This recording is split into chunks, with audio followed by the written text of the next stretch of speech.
Thank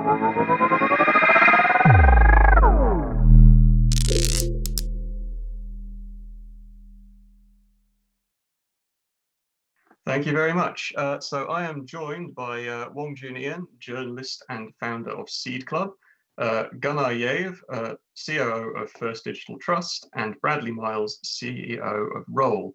But I'll let you guys give us a brief introduction to who you are and what you do. So starting with you, Bradley, could you tell us a little bit about what you do? Yeah, guys, super excited to be here at BlockDown. My name's Bradley. We've been thinking about this space for around 3 years, and last year we launched Roll. So Roll is actually a social money platform that allows anyone, creators, communities, etc., to create and move their own social money across the web. So we have over, approaching 300 different creators. Super excited to talk today about what's going on and the future of the space. Thanks very much, Bradley. Gunnar, could you give us a little bit of background on yourself? Sure. Well, first of all, thanks for having me. Also super excited to be here. My name is Gunnar. I'm the CEO of First Digital Trust. First Digital Trust is a multi-asset custodian. We hold and custody fiat currencies, digital assets, and all the other different asset classes. Also worthwhile mentioning that First Digital Trust is a spin-off company from Legacy Trust, which got into digital asset business about 2+ years ago now. Thanks very much. And Joon, a little bit of background on yourself. Hey everyone, thanks for having me. I'm Joon.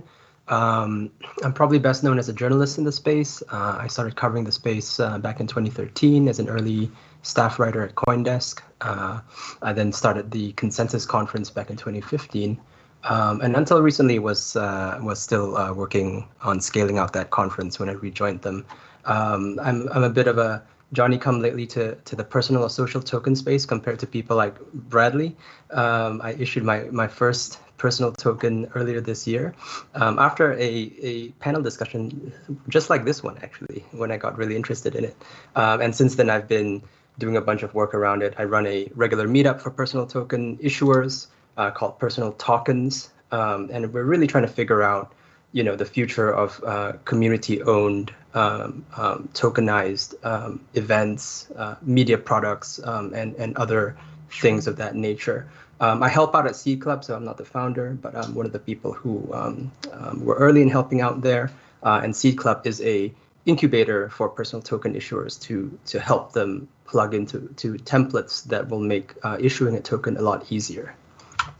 Thanks very much. So circling back to Bradley, we've mentioned a little bit about social money in your intro, but I was wondering, for the benefit of people who may not understand exactly what it is, could you go into a little more detail on what exactly is social money? Exactly.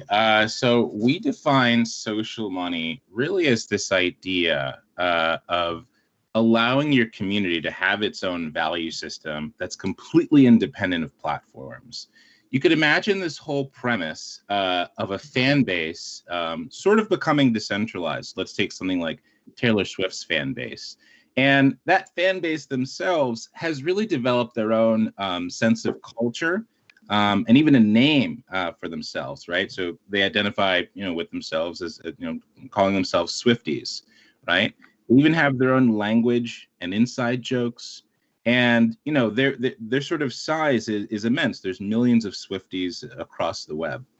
And so what we've really seen is, if digital communities can exist outside of platforms, if they could have their own culture, if they could have their own language in memes and GIFs, why can't they have their own monetary system as well? And social money is really the first introduction to that premise. It's a platform independent way to represent value specifically in a community. If we issued Swifties with Taylor Swift, it would be completely independent of her label, Spotify, Twitter, YouTube, Facebook, all the platforms she uses. And the value of Swifties is derived directly from the community. There's never been a time in history where people, individuals, can effectively issue their own money and derive that value from a community. Ethereum singularly with its infrastructure allows this to be possible. This, in a nutshell, is social money. So you mentioned issuing. How exactly do the mechanics of social tokens work? How are they issued, and what can they be redeemed for? Exactly, yeah. So this is a very open design space. I'm sure Joon has some ideas here as well. So at Roll, we've really done our best to define social money on the platform as having a specific utility related to two things. One of those things is membership. So the idea of gaining access to a group. So if we were to effectively create social money for this panel, and we created sort of a panel currency, we could actually create a way to permission access and allow only people that, let's say hold 500 panel to get in. This is fascinating because it allows you to do three things, right? So one thing is very familiar in a sort of OnlyFans, Patreon-esque way. Only the holders, specifically of panel in this case, could get in. But two, it allows people to own the value that's created in the group, which is uniquely possible through this mechanism. As a subscriber on Patreon or OnlyFans, my relationship with the creator is very different than, let's say, owning panel in this case. And then three, everyone's favorite sort of use case here, the ability to speculate on the value of the community is interesting as well. Everyone on this panel is pretty cool. I may want to hold more than 500 panel to get it. I may want to hold a few thousand panel. And so this uniquely provides this. So those three use cases are fascinating, but that one premise is membership. And the second premise is rewards. Very similar to airline miles, loyalty points, which is sort of the category that we see social money in. We allow people, like Joon or sort of others to earn and have anyone spend their social money on Roll and also plug it into other applications. So we've recently seen an explosion in NFTs. I think you guys are doing a great job covering that. You could issue your own social money and plug it directly into OpenSea and have other people use it as a payment tool for their NFTs as well. And so this concept of social money payments is emerging, as is this space of membership. Thanks for that. So you've talked a little bit about how people and communities are sort of using social tokens to incentivize community participation. This feels like a good opportunity to ask Joon about his own personal token. So you've created a personal token of your own. Why and how have you used it? So I really did it as an experiment to see what I could do with it.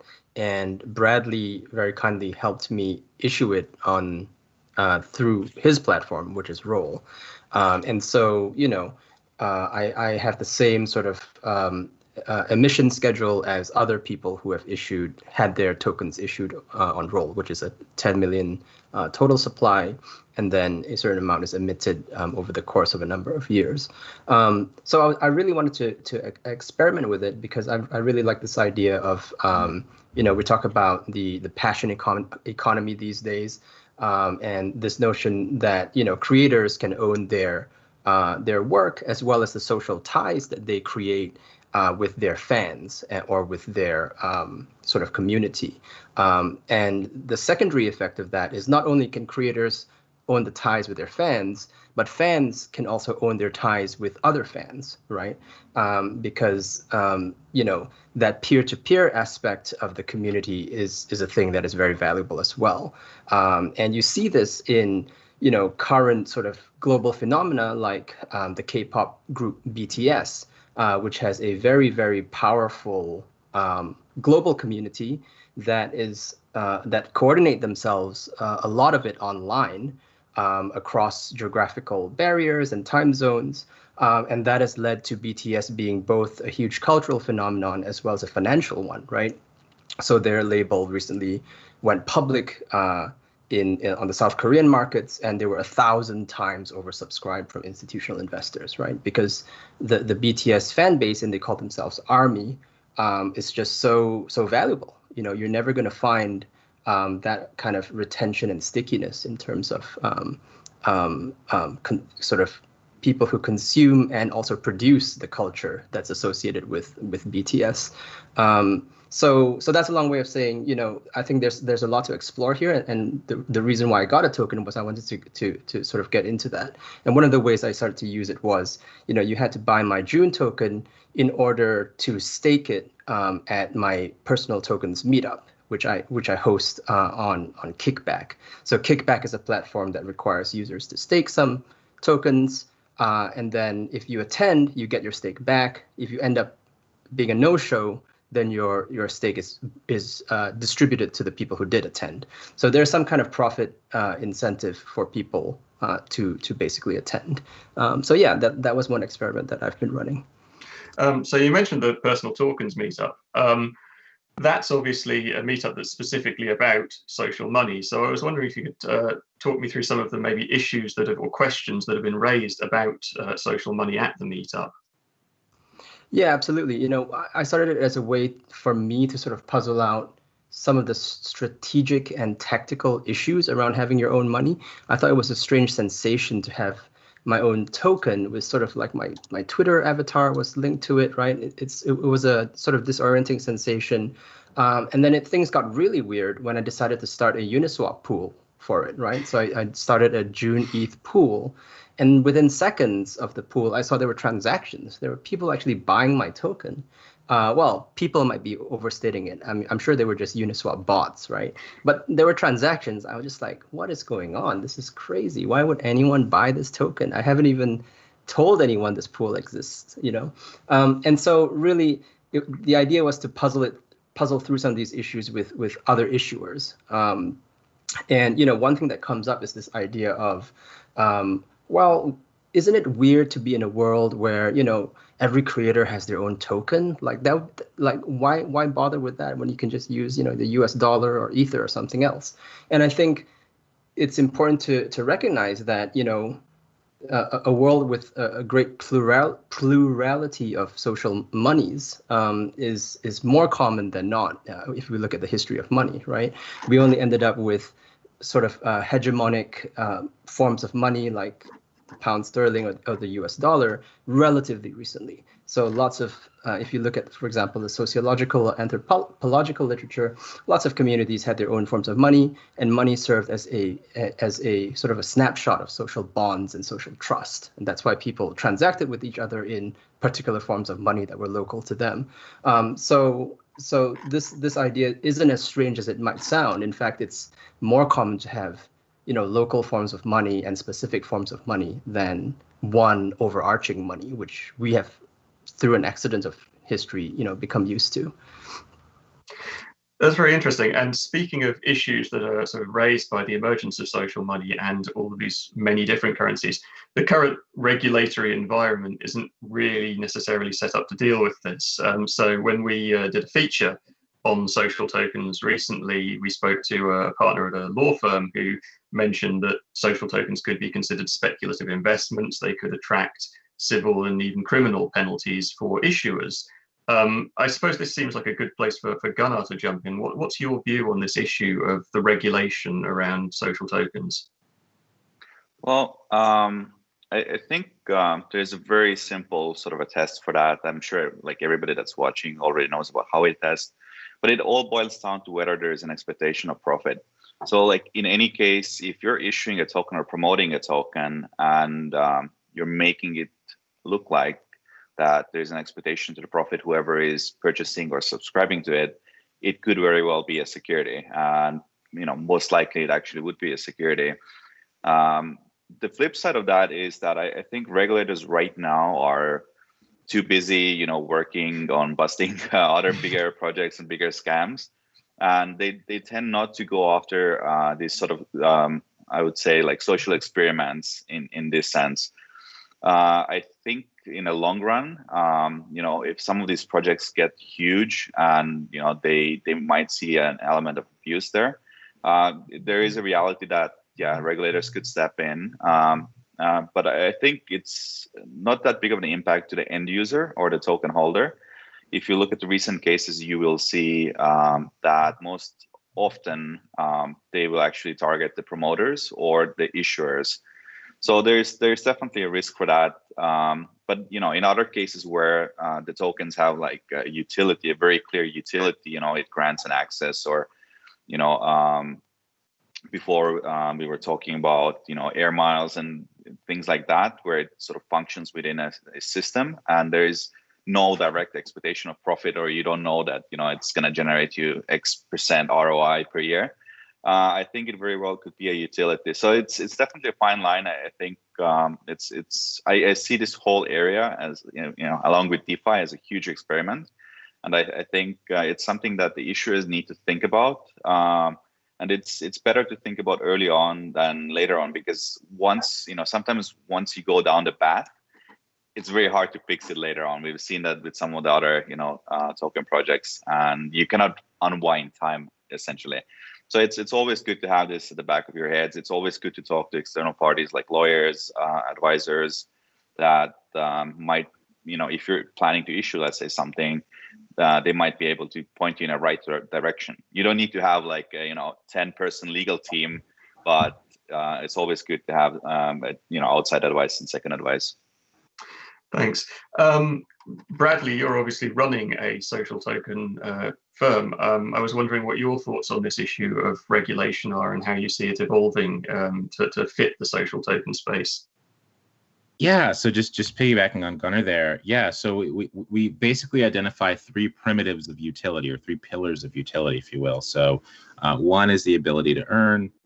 Two is the concept of membership, right? Very similar to Patreon or a service like this. And the other three, the third one is rewards. This concept of redeeming sort of something of value, it's a shirt or a question, anything like this, via social money. So there are things we do, and then there are things we don't do, right? So if a baseball player approached us and wanted to effectively turn their baseball contract into a token itself, and have the holders of that token receive dividends on this contract that they've established, that'd be in the category of something we don't do. If a company approached us, and these are things we've said no to in the past, right? If a company approached us and the company wanted to transform their equity into a token and call that social money, and the only purpose of that token was a representation of equity, that's another thing we wouldn't do. And so what we're getting at is, as we're early in the space, 2007 Uber early, or right when the first year of Airbnb early, it's sort of up to us to set the guidelines on what will be the standard to do this. And so we've done our best with those categories, and we've sort of identified the use cases for social money, at least on Roll, as being very much in the FTC category. So you think about things like Patreon, like a recurring membership platform, different things like this. So we've identified membership as an interest. We've identified, you can think about something like earn.com, the ability to just hey, I want to get some, back to the earlier example, I want to get some panel, one of the ways to get panel maybe to, sign up and, stay for the whole length of the panel. Maybe you get 10 panel. And so that utility in itself, with earn, could be interesting. So Apology is an investor in Roll. So, the concept of earn.com and having sort of this earn function is really interesting. And yeah, the sort of reward space as well. Sort of similar to airline miles or loyalty points. So anything that we see identified as sort of an FTC space, we cover. Roll will never formally become AngelList or Lending Club or any sort of debt-based or equity-based platform, which is SEC governed. I think we've seen folks try and do that, whether it's Polymath or I think there were sort of a few other ones, these sort of security token sort of spaces. But for us, we're going to stay way on this category and just sort of help guide the space in sort of in sort of an FTC lens. And we've been super just grateful to have a nice legal team that sort of sees that view as well and helps guide us. Also, nope. Do you go? Sorry, yeah, just to add to that, I find the membership concept quite interesting, and we can draw a lot of parallels. Like in many jurisdictions, like common law jurisdictions, if you look at the company and corporation, you have essentially two types of companies. You have companies limited by shares, which is a cookie cutter standard company, limited liability company. But many jurisdictions also basically have companies limited by guarantee. So we call those membership companies. So your golf club would be like a membership company. And very often when we talk with some of our clients that are sort of in this field, and when we talk about is there expectation of profit and what the project is about, we use this golf club example. So imagine a golf club. Right now it's just a piece of land, but you can already sell membership to that golf club. You have the projects, you have all of that. Maybe right now the value of the membership is, I don't know, $5,000 a year, $10,000 a year, because it's just a piece of land. Now, over the years, when the golf club builds the clubhouse, they build out all the fields, they, build out the whole thing, the value of that membership inherently rises as well. So it's a very similar sort of a concept, and it's not that you're directly making that membership purchase as an investment or like you expect ROI, but just by this project developing, the value of that membership increases. So it's a quite interesting area, and I think there's a lot to be learned when looking at these guarantee companies and membership companies in different jurisdictions and how they're structured. We've leaned quite heavily into the regulation question, so I'm going to sort of broaden it out to a bigger picture question. This might be one for Joon. So social tokens place token issuers in a sort of direct relationship with their audience. From your point of view, what do you see the implications of that being for sort of legacy platforms, the Web 2 platforms like the YouTubes and the publishers of this world? Yeah, I mean, I was going to turn the question back on you, Stephen, because I think Decrypt has a very interesting model that involves tokenizing its own website, right? And its community, right? And I've gotten the demo of it once, and I think the idea is, correct me if I'm wrong, users and readers get rewarded in tokens for interactions with articles, right? So if I write a comment, if I like an article, I get some tokens. So I think the difference is those tokens are not freely tradable, right? They're not. They're more like airline miles than they are like an ERC20 token. And I think the interesting thing about the ERC20 token model is it really divorces the money layer from the platform, right? And so as a result, you might say the creator owns their community, but they only own it as much as the community owns it, because they don't fully control that circulating supply of token either, right? So I think that's the interesting difference, is that you have this portable value layer or money layer that is sort of separate from the distribution, the content distribution layer. I think that's the major difference here, because as you say, there's already points and ways of calculating loyalty and other things that already exist on those closed platforms, right? Like Twitch or YouTube and so on. So the difference is really the independence of that money layer. But anyway, I would love to hear how the Decrypt experiment is going.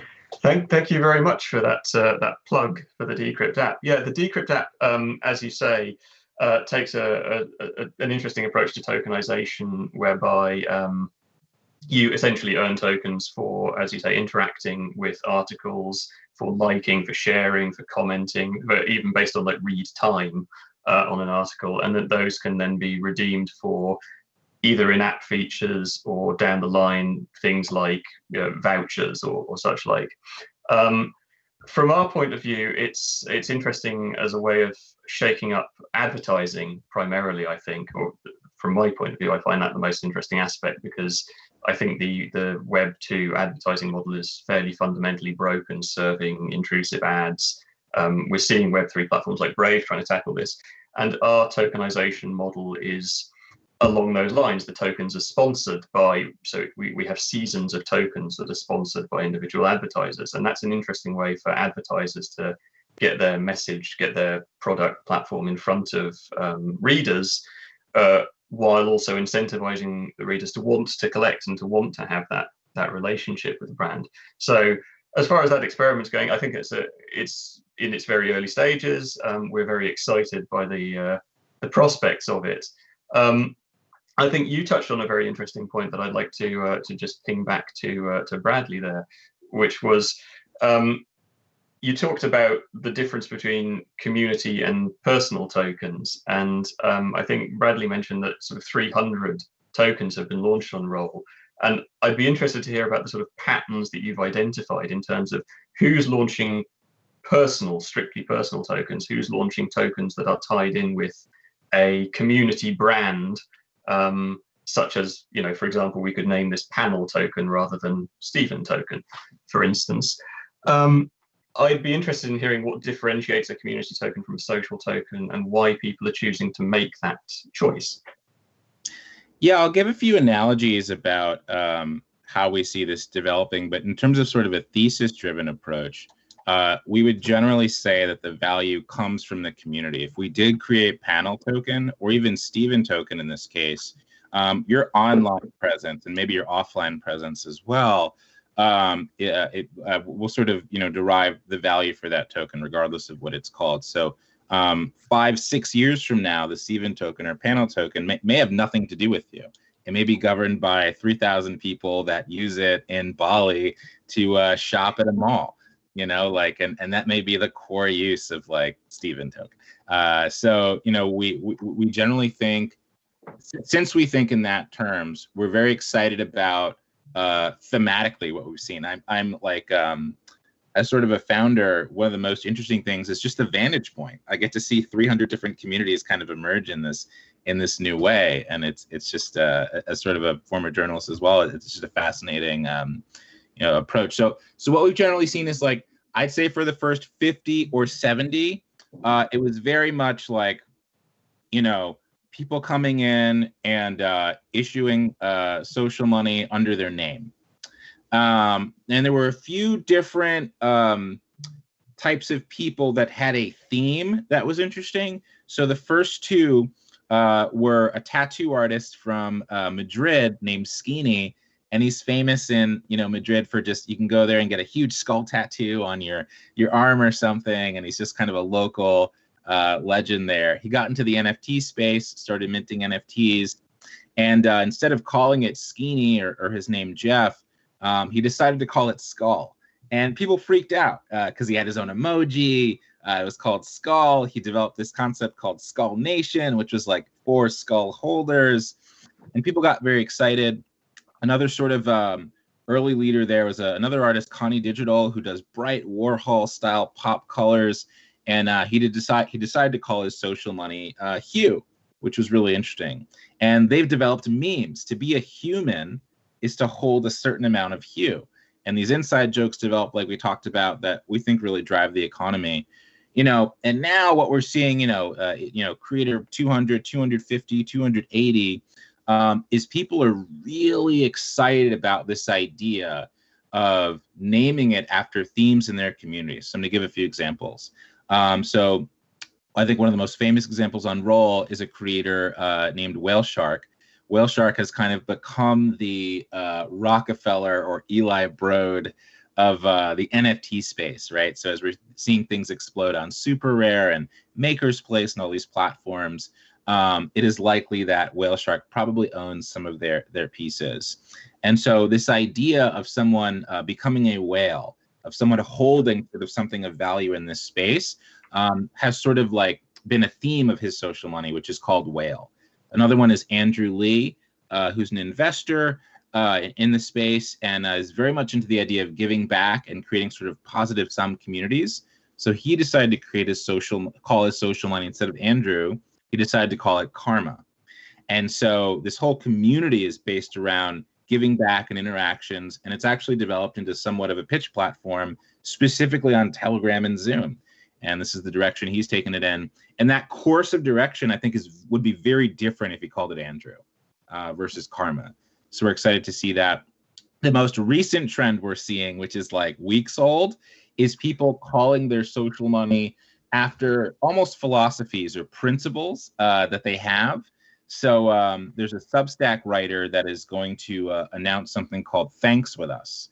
And Thanks is about creating this whole enlightened community that wants to contribute good or positivity to the world. And you can receive thanks or give thanks for really just saying nice things. And creating this concept of a more thankful world through sort of a social money is fantastic. And there's a few others, but yeah, that's sort of a brief history of what we've seen. I find myself wondering if bagging a social token name is going to be the new sort of domain name squatting. Should I dash out and register Swifties for myself? So here's a broad question for the whole panel, I guess. What will it take for this category to go mainstream? Because it's still very much a niche concern, I think, at the moment, despite some fairly big names getting involved in it. I think in the last couple of days, there have been some announcements on that score. But what do you see as the sort of timeline for adoption of this technology? Throw it open to the panel, whoever wants to respond. Oh, sorry, is someone else gonna? Yeah, so it's just a really short one. I think, this is a sort of a very, as I mentioned, it's also like a social experiment. I think it's the content creators and the individual people that really need to plug this a lot. Like, if you look at the YouTube, kind of how YouTube has evolved in past years, it went from like very centralized advertising on YouTube, and now you have a lot of content creators, using Patreon. They're doing their own plugs. Everybody's doing their own thing. Some of them have their own websites, fan clubs, all of that. I think when we say mainstream, it doesn't mean institutional in this space. It means the content creators need to create these sort of small social networks. And the more of these smaller social networks out there are, I think the bigger it will get. Yeah, I'll jump in next. So a lot of what we do is going out and talking to sort of mainstream creators. So one of the first people that issued on Roll was actually an Instagram influencer that never held, ETH or dealt with MetaMask or sort of anything like that. So her name's Laurel. She's big on TikTok. She has 800,000 followers. On Instagram, she has sort of 250,000. And as we think through this, we come to realize that even something like Patreon is niche to sort of the larger creators. There's creators out there that don't know about Patreon. People are just starting to get into things like OnlyFans. Some people don't even know what Discord is or Telegram or Twitch, and like mainstream, like truly mainstream, it is sort of going to be difficult to reach. But like, I think what we're trying to do is work with creators that can help, as Gunnar said, sort of take that path. So like when YouTube started, I was super young, but I remember the first video was just one of the founders in a zoo, just like, it's like, here I am at a zoo. And the first creator I'd say on YouTube that I really looked at the platform and was like, oh, this is going to take over the world, is like Lady Gaga. She just came out with all these visuals and like completely changed the medium. It was like, you can create an amazing video that you don't need like VH1 or MTV to sort of, do. You can do whatever you want and just put it up there. And that was fascinating. And so I think with us, we're trying to find our Gagas. We're trying to find stuff like this. I think this news is public, but we just did we just announced a partnership with Akon, the artist. So Akon's of course globally known and almost kind of sort of one of the mononyms that comes from a continent in particular when you think of an artist. So we'll be doing a few things with Akon and people in his world, and hopefully see more partnerships like this. I think if Akon could be our Gaga, or if we could start to see people like that, even ideas of like record labels launching their own label tokens, and maybe those label tokens having the ability to sort of be given out to artists, or having the label as a platform where artists can issue, maybe that's powered by Roll or something else. I think these types of APIs and these types of individuals are really key pieces, or Legos, as people like to say, to sort of help scale this, for creators and communities. And speaking of scaling, Joon, you're working on a project called Seed Club, I believe, which is designed to help sort of kickstart the adoption of this technology. Could you tell us a little bit about that? Yeah, absolutely. So Seed Club is really a kind of community-run, I guess, incubator. We're doing our hackathon right now, and part of the goal of the hackathon is to get developers to come in and help to build some of the tooling for token issuers to plug into. Because I mean, to Bradley's or to the earlier point about how will this go mainstream, I think there's a supply side question and a demand side question, right?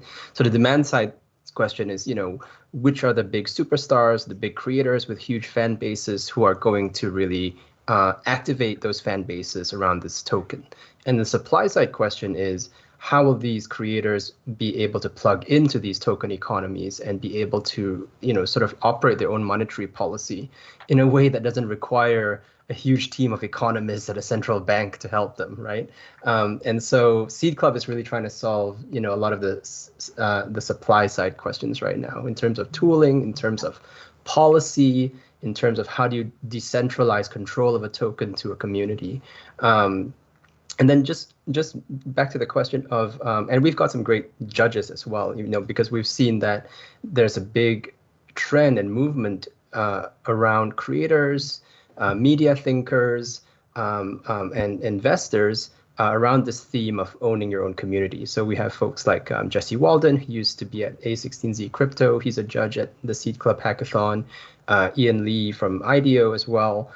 Just a big convergence of different types of folks who are interested in this question now, which we think is very encouraging. And then just a quick one on mainstream adoption. I mean, I think the efforts of folks like Bradley at Roll, and I do work as well for another token issuance platform called Rally as a researcher in residence there.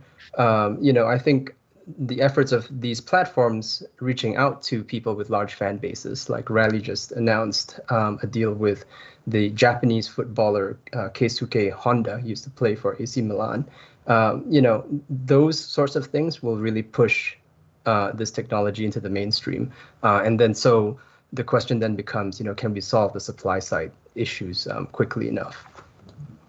I think one of the other interesting questions as we sort of head into the final straight of this discussion is the broader question of the future of work and social tokens, because obviously we're talking about big names, we're talking about Acons and Lady Gagas, but we're also talking about what you might call micro influencers adopting these tokens, and in some cases people actually having their activities governed by them. In a world where sort of small scale freelancers are running their own personal token or community token for their own activities, how does that interact with the future of work as far as sort of employers go? And will we carry our own social tokens from employer to employer? Don't know who wants to dive in on that one. Well, maybe I'll. I can. Oh yeah, go for it. Yeah, just from my side, I think one of the things that we see, and what Joon was also mentioning, is when you're talking about smaller scale players and individuals trying to monetize or tokenize their work output, it's essentially impossible to do that through a traditional system, right? So you cannot go to like a big asset management firm and say, hey, I want to tokenize my work output. So it gives an opportunity for these people essentially to do that, and it cannot even fit into that system because it's a traditional financial system that it's like, their minds will explode if you try to explain it to them. So it really allows these individuals to do something that was never even possible, and it's actually quite amazing if you think about it. Yeah. Thank you very much. So I see that we're sort of heading into the final straight of this. So I have many, many questions that I'd love to ask you. I think we've covered sort of half of the ones that I had. But I guess to sort of wrap up, I'll work my way around the panel and ask you guys, what do you see as the most important thing to take away from this panel regarding social tokens? What's your one key takeaway? Bradley? Yeah. So I think people should start understanding this thematically as a massive, massive shift. you can understand the total value of user-generated content on the web as valued as somewhere near like 20 to 25 trillion. What is literally happening right now is we are shifting from a concept that people understand of user-generated content to the next phase, which will likely be something called user-generated capital. And the tools of user-generated capital right now happen to be social money, and the features will be very different. People won't necessarily subscribe or like. There'll be entirely new features built.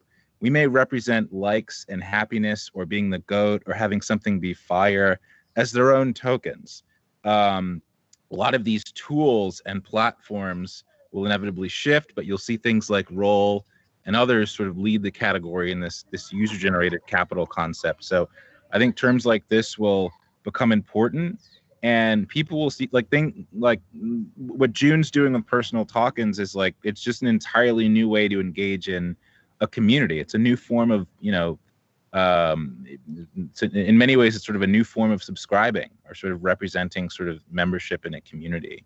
And you'll start to see more experiments like this. Some will be wildly successful, some will be super innovative. But yeah, people should start to understand this as a new category that in many ways is not going away, right? This will probably help define the next decade of what it means to be a creator. And I would urge folks to get involved either as issuers, as developers, as thinkers, and just sort of help move this forward. It's something that can truly help make Web3 and Ethereum go mainstream. I mean, if the top people in the world have their own social money on Ethereum, it's over. Like, of course, everyone's sort of, building around those, whether it's platforms or entertainment or, TV, anything like this. So, we're super excited. We really see this as like a sort of a 20-year journey. Thanks very much. Joon, your final thoughts? Yeah, I'll jump in here. Yeah, that's a really great summation from Bradley. I love that term, user-generated capital. There's a great essay written 20 years ago by a philosopher named Tiziana Terranova, and she wrote an essay called Free Labor. And she argued that, the internet is run by essentially free labor, right? The labor of moderating mailing lists, writing web pages, and so on and so forth. And so, I think this convergence of technologies now means that a lot of that free labor that the internet was run on might actually be able to be captured in some way in the form of a crypto token and transferred among both the people who do the labor and the people who consume the labor. And I think that's a really massive shift, I think, in the way sort of the internet economy operates. Yeah, I think, people issuing and groups issuing their own tokens really represents a big shift in the way that interests or incentives are aligned on the internet. And thank you very much. Gunnar, your final thoughts? I think the way I see it is this is sort of a perfect model for the sort of the internet age. There's so many industries that were created and are that were essentially established decades ago and that are broken. Let's look at advertising or music business and all of these very sort of centralized industries that don't really fit this internet age where you have individual creators and all of that. So I think the timing for this is right. It has potential to fix a lot of these broken industries and actually give more power to the creators and the individuals, in a way cut out middlemans and make it more sort of personal as well, right? So if you have somebody sitting behind a computer, or you're let's say a fan of an artist or somebody, it would allow also to create the personal connection.